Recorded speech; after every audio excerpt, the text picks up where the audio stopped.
Ever since PSG beat the transfer record fee by signing Neymar for 222 million euros, we all understood that PSG were quite rich, and the club has spent over $950 million solely on transfers over the past 6 years. So there is definitely some big bucks standing behind the club. So today we'll be discussing exactly how rich is PSG. And if you're excited for this video, make sure to smash a like and consider subscribing for more informative football videos. And now let's get into it. So this summer, PSG have already been able to sign 3 players: Sergio Ramos, Achraf Hakimi, and Wijnaldum, and they are extremely close to finalizing a deal with Donnarumma. So it looks like they have no limit on how many players they can sign, well, until they hit the financial fair play limit.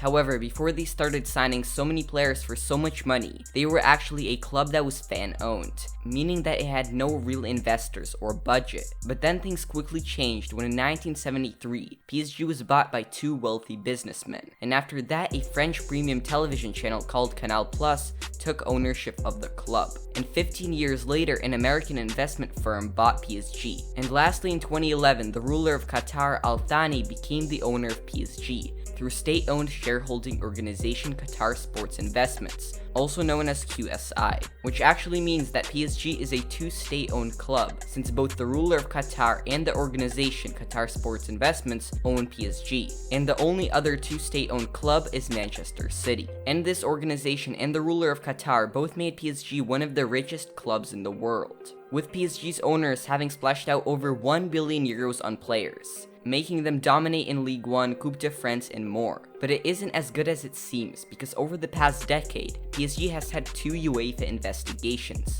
The first one was in 2012, when PSG signed an agreement with Qatar Tourism Authority, also known as QTA, to promote Qatar, and in return the government of Qatar agreed to pay over 1 billion euros over 5 years to PSG, which gave PSG the ability to sign Silva, Ibrahimovic, and Cavani, as well as some others, who were all very expensive signings. And when UEFA found out about this deal, they imposed numerous fines on PSG, but 4 years later UEFA lifted the restrictions on PSG, and so PSG renewed their partnership with the Qatar Tourism Authority until 2019, which gave them the budget to sign Neymar for 222 million euros and Kylian Mbappe for 145 million euros. But this time UEFA just reduced the amount of money coming in from the QTA after their second investigation of PSG, but this was still a lot of money, but PSG wanted more. So PSG found a new way to bring money to the club, so they signed numerous deals with Nike and Air Jordan, with most of them active till this day. And because of the financial growth supported by Qatari owners and team's overall success on the pitch, this made them bring in 541 million euros of revenue every year, and giving them a $2.5 billion valuation,